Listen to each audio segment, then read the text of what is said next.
Hey Jan, it's good to see you again. Hi, how are you today? I'm doing well. So we are going to have our second coaching conversation, and so um, the first thing we do is we will look at the evidence that you have from last week. So if you want to pull up, okay, perfect. So you're in practice two, and if you look at that first E, it's going to show you the evidence for last week, or sorry, for last time from last month. So pulling that up, why don't you just kind of in your own words remind me what was your goal that you were hoping to work on? My goal was to incorporate more individualized learning. I just, because of time, because we were having really great conversations, we started later. If you only get through one of you recording a conversation before lunch, that's perfect. We'll record the other one when we come back. So don't stress about trying to squeeze both in. What time is lunch? Noon. Okay. Yeah. Cool. Okay. You were going to incorporate More individualized learning in my small groups and in my stations and in the independent work when the students are working independently and learning centers or learning stations. Okay, great. And do you have so last time we talked and you were going to have as your evidence piece you were going to have a lesson designed with autonomous learning. Were you able to do one of those? I have one for small group reading stations where where did it go off? Where I used individual spelling lists, so when they were at the word workstation, they could use their individual spelling lists, and some of them were working on words, and some of them were working on sounds or patterns. And then for the writing piece, we had that one was a little bit harder to incorporate. We had done writer's workshop, and then took a skill from each writer to work on at their station. Okay. And that's really as far as I got. Okay, great. Can you? Are you on the little E? You're on the little E. It's like all of a sudden it changed when you started typing. No options committed to this session. Do I have to do something? I don't know. Click refresh real quick. It seems like everything looks right on this end. Should see that go down to the E. And you should do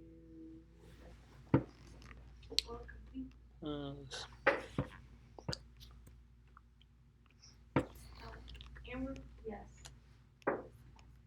So I'm going back and just finishing off the one from last time. Mm-hmm. And the final E for evidence, complete the session. Does she need to mark complete that I have written my evidence next? Yes. But that doesn't mean that she's Done evidence or anything. Did you have to mark it that we're here and all that? Did you do that? Yeah, well, Okay, here. Oh. Is this where you're at? Is this? Yeah, I see your present. Yeah. Okay. Yep. Yeah. So now let's go back and we're gonna do it. Okay. So you could add.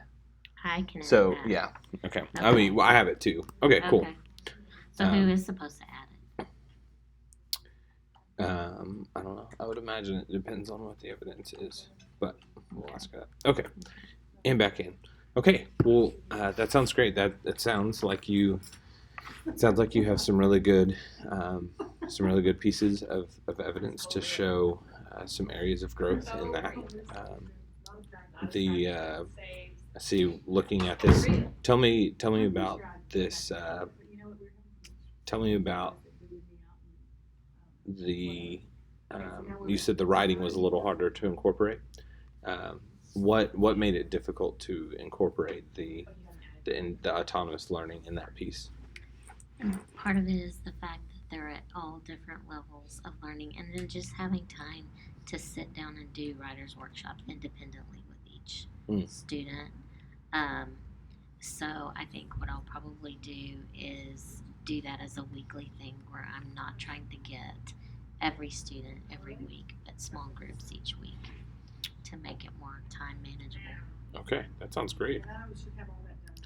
Well, let's move to the next bit. So we talked about last time. We'll look at the 4 best practices over the first 4. The first 4 best practices over the first 4 meetings. And so you see the clusters there. You did the autonomous learning last time. So basically, you can pick one of the other 3 clusters this time, and then we'll dive into that.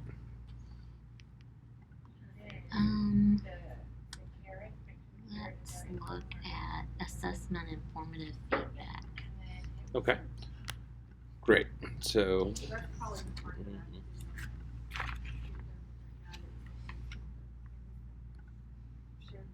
Okay, assessment and formative feedback. We've got that checked. And so you should then on your end, you should have. I don't have. Let's check there.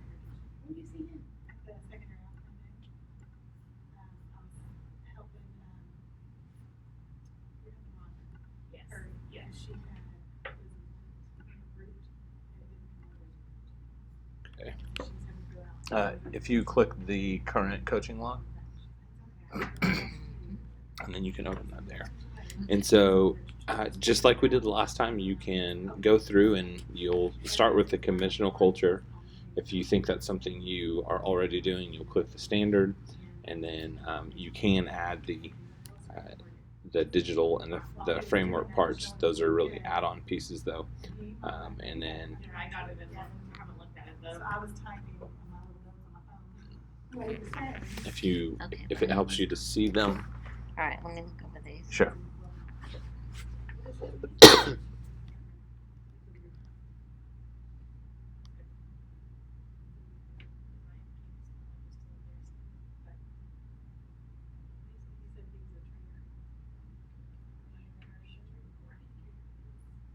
So I'm looking at this collaborative culture, and the very first one designs a standard aligned pre-assessment and additional formative assessment with leveled questions that identify strengths and gaps. Mm-hmm. I don't know that I design my own very often. Okay. So that's how I'm reading that. Okay. So maybe I would like to work on that. Okay. That's great. We will. We'll make that our.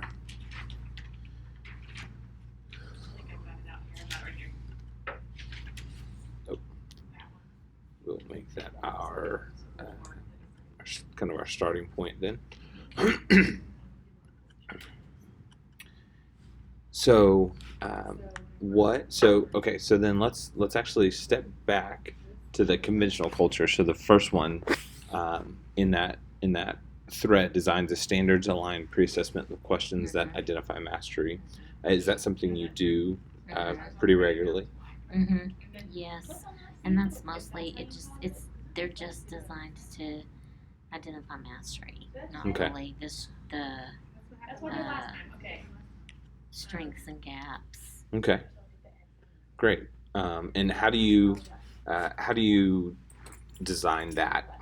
How do you design those pre-assessments? I look at the standard that I'm assessing and what I'm going to teach, and what sometimes they're not very long assessments. I'll look at the standard and what I'm going to teach first, and then I'll come up with a little assessment to see who already knows this, Okay. basically. Great. And sometimes it's a hands-on, and sometimes usually they're hands-on, especially for math. Okay. Okay. Great. When you design those, do you have an idea for what to do with the kids who aren't, who don't have mastery already? Yes, that kind of drives how I group children for instruction. Okay. That's great. So it sounds like you already are doing some pre-assessment, and you already have them getting instruction that's leveled. Is that fair to say from what you just? It's great. So, what? So, if you think of a typical math unit, how often do you think you would want to have those additional formative assessments to identify their strengths and gaps as they go? Probably at least once a week. If not, maybe incorporated in. If you're teaching a whole unit and you've taught one part of it, then sometime in the middle of that other part, you might want to assess Mm-hmm. the previous learning and make sure they do have it and there are no gaps because you're already moving on. You want to catch those gaps as quickly and as early as possible. So at least once a week, I would think, if Okay. not maybe twice a week. Okay. They're more engaged. Great. Well, so that it sounds like you have a really good grasp of where you are and what you want that goal to be. I would like if you look in that same thread at the synergistic culture, just to have an idea of what that level is, and again, this is the goal really is just to have growth, but knowing that you're at the conventional culture right now, and the goal really is the collaborative. I think it can be valuable to look at even that next level and see. So if you look, that same thread designs a variety of standards aligned formative assessments with leveled questions. What do you notice the difference between that one and what our goal in the collaborative culture? What do you notice is the difference between those two levels? The collaborative culture is talking about a pre-assessment with some follow-up formative assessment. In the synergistic culture, it's talking about just a variety of assessments, of formative assessments. Okay. For any type of use that you need it for. Yeah, absolutely. And so I think even some of what you just mentioned when you were first talking about where you are, it sounds like you already have somewhat of the variety happening. This may be a case where by meeting the collaborative culture, which is your goal, you may pretty quickly see that you're meeting the synergistic culture as well. So good to we'll leave the check mark. We'll leave the goal point where it is, but good to keep in mind that it might be a very natural thing to even be at another level. So okay, so we've got your goal and we've talked through the reality. So now we need to think through the options and will. And so for this area,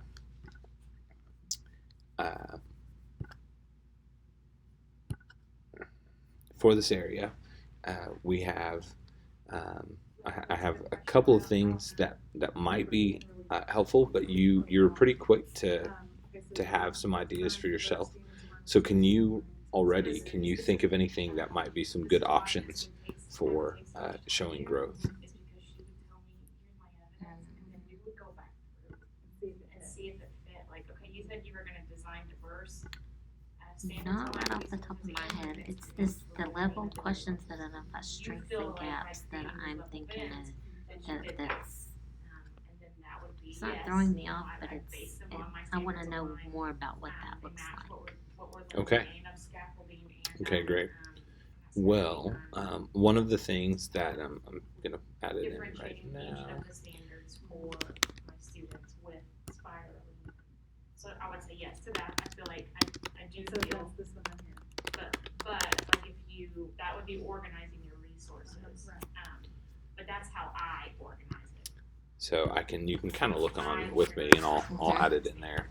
So one of the things that E2L offers is they call it an assessment guide. Mm-hmm. So it has kind of just a general idea of when to do formative assessments and elements of assessment, but down in that, it includes one of the DIY things, which will have your action step, and they have a couple. One is about creating assessments, and one is facilitating formative assessments. Mm-hmm. And so when we look at that one,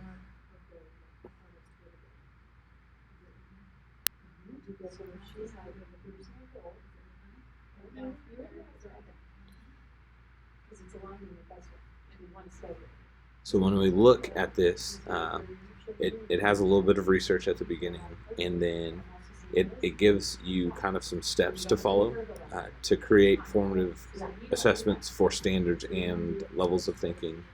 And then from that, gives you some ways to include practice and scaffolded learning.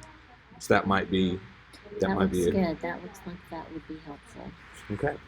Well, if the system will allow, then we'll add that in. So there's the assessment guide, and then we'll add as well.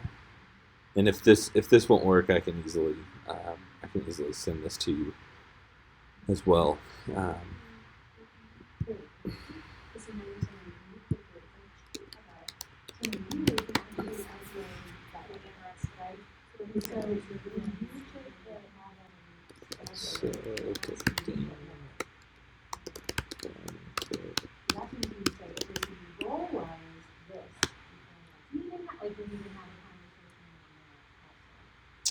So So ideally, and I think maybe getting you to choose maybe like okay. Well, they're not wanting to add their. Like I say, I can. Did you add the option?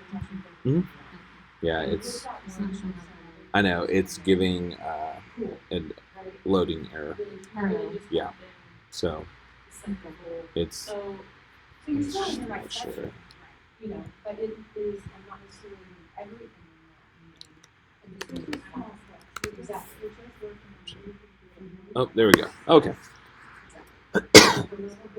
So we have two good options there. Again, that first one is it's kind of the informational piece, but leads you to some good DIYs, and then we went ahead and added that other DIY. Now then, you should be able to. Oh, you're fine. You should be able to choose one of the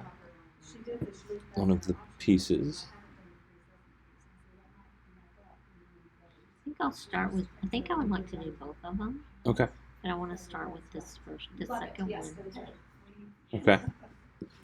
So, Scroll down or up. Because like when you do this, There you go. okay. So great. And then, yep. did it! I know it. Okay. I wish we found the cloud. So Great. that's the day. Yep. Okay, so it's okay. It helps me to listen back to it today. Okay. So yeah. So We were we'll. just doing the one conversation before lunch, sorry. So we'll. We've got that, and then the last thing that we need to do, just like last time, is from that. We want to think of the evidence. So what evidence? What evidence do you think you Okay, can bring? so for the first one, I don't have this process. I like it. It's nice to have somebody else just to talk through some things with. 'cause maybe sometimes I writing would is gonna be- bring I don't always think of the little details. It's nice for me to share like a big idea or a big some opinion like about some of what I do to work through that, something. like where I've scheduled them on my calendar, Okay. or the data I've collected, or just what I've learned from the research. That it says it helps design and facilitate how to differentiate levels of thinking. Mm-hmm. So maybe I'll bring something that show maybe a rubric that will show how I worked through that. Okay. And then for this That'd one, be great. I like this one because of the pre-assessment, but I'm kind of going back and maybe I'll just bring in a couple of examples of some assessments that I come What up are you with. thinking on At as least far as, one like, Okay. assessment that I come up with. Okay. So that we're not just kind of- That sounds great. That might be a good idea to kind of take- Well, it sounds like you have a really good grasp of where your goal is, and of what you can do between now and when we meet in So let's October. look into assessment Um, formative Do you have any questions or anything you need more help with right now from me? No, but if I run into trouble doing some of this, can I schedule an appointment Of course. and we can sit down and work on it together? Of course, and I'll plan on checking in about a week and just seeing as you've had time to more process it a little more and maybe even get started on some of the design and creation. I'll come in and see how you're feeling and if you think you'll you need anything already. So That sounds good. that sounds great. Well, thanks so much for talking through these things and all that. We'll have our next one in about a month, but I'll check in with you next week. Okay, thank you. All right, that sounds good. So I can't do the